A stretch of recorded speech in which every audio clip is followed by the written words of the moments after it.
जैसे हम कुछ दिनों से देख रहे हैं और हम दोहे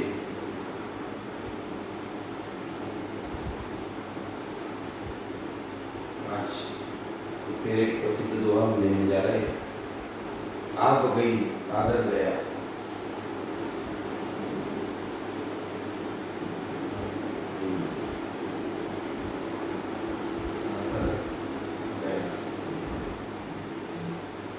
नैनन गया स्नेह,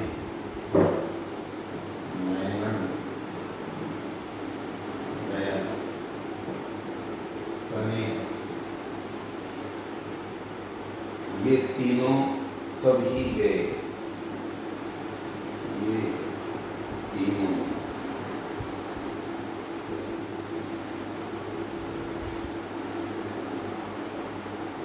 तब ही गए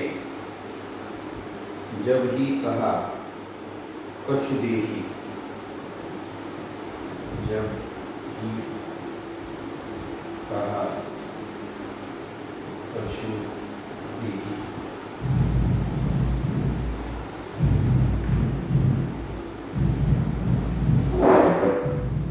अर्थात रहीम जी यहाँ पर बताते हैं,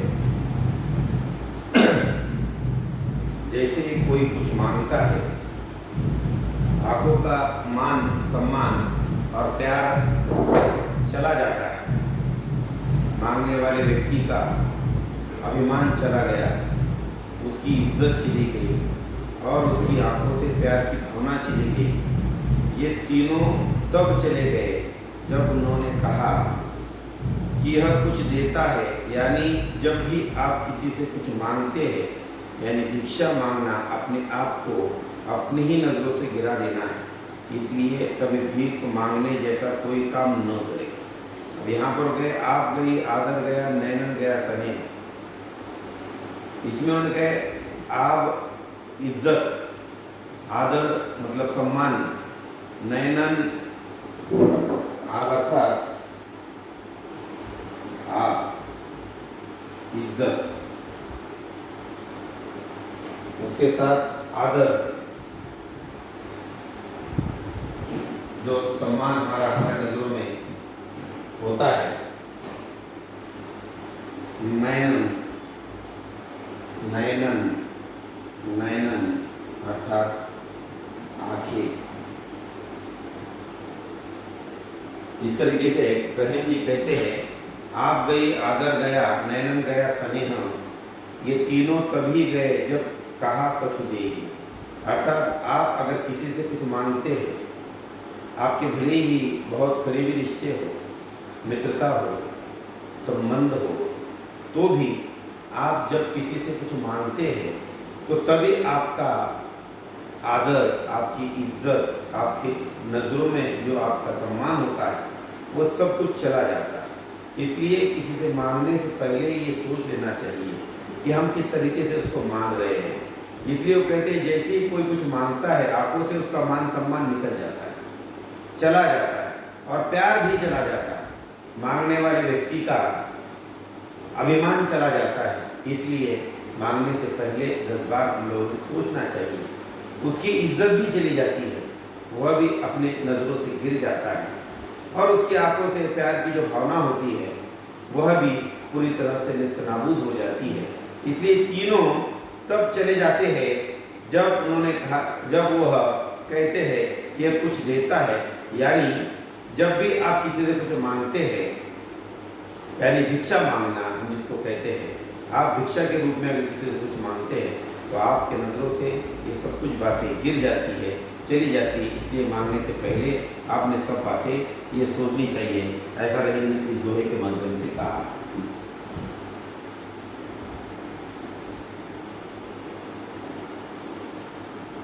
दूसरा दोहा, आवत काज रहीम काजी,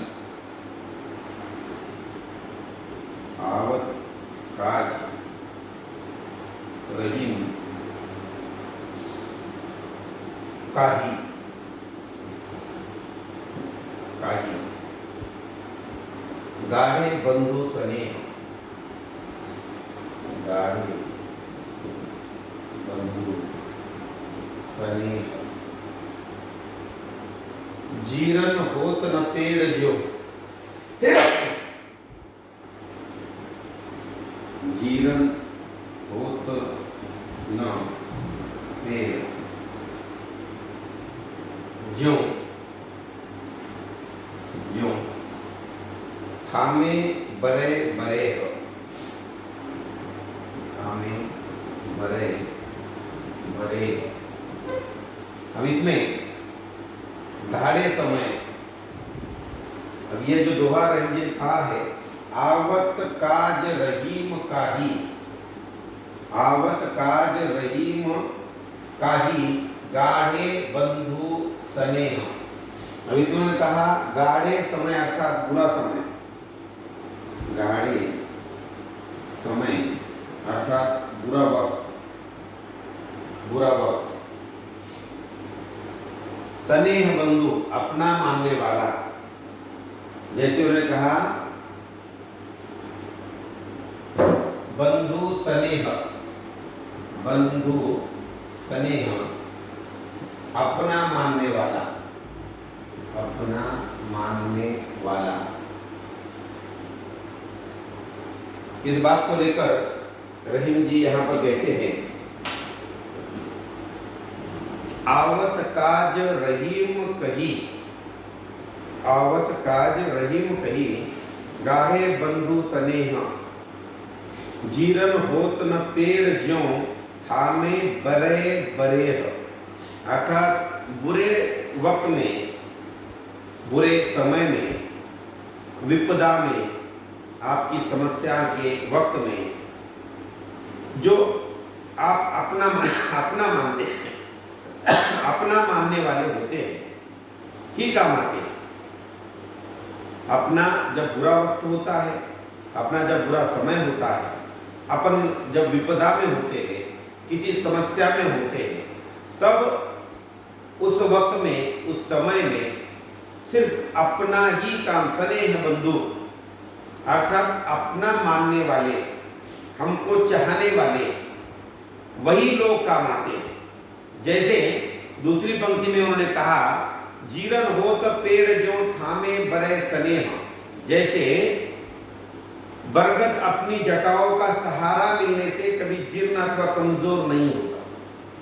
तो रहीम जी यहाँ पर हमें सपोर्ट करने वाले लोगों के लिए, हमें समस्या में, विपदा में, बुरे वक्त में साथ देने वाले लोगों को यहाँ पर वह उन जटाओं का रूप मानते हैं।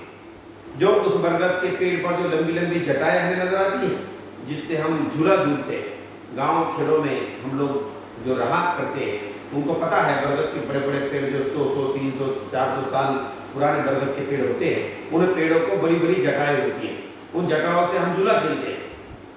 तो वो जटाओं का बोझ उस बरगद के पेड़ को नजर नहीं आता है, क्योंकि वो अपने होते हैं, उनके होते हैं। इसी प्रकार अपने मानने वाले लोगों का बोझ हमें नजर नहीं आता, क्योंकि वह अपने अर्थात रिश्तेदार हो सकते हैं, मित्र हो सकते हैं, दोस्त हो सकते हैं, सगे संबंधी हो सकते हैं, चाहने वाले हो सकते हैं। इसी प्रकार से अपने लोगों का बोझ, जैसे बरगद के पेड़ को उन जटाओं का बोझ नहीं होता, उसी प्रकार से हमें अपने लोगों का बोझ नहीं होता, क्योंकि वही लोग हमारे जीवन में काम आते हैं। इसलिए उनको हमने कभी भी धुतकारना नहीं चाहिए, ऐसा रहीम जी इस दोहे के माध्यम से कहते हैं। इसलिए अपनों को संभालना यह हमारा कर्तव्य होता है। जैसे वो बरगद का पेड़ अपनी लंबी लंबी जटाओं को अपने आप पर लेकर जीवन बिताता है, अपने साथ लेकर जीवन बिताता है, उसी प्रकार से हमने भी अपने साथ देने वाले लोगों को, हमारा सपोर्ट करने वाले लोगों को लेकर चलना चाहिए। उनका बोझ उठाने की क्षमता हमें भी होनी चाहिए, क्योंकि हम पर जब कोई विपदा आती है, तब यही लोग जो जटाओं की तरह हमारे साथ जुड़े हैं, वही लोग हमारे काम में आते हैं। ऐसा रहीम जी इस दोहे के माध्यम से समझाते हैं।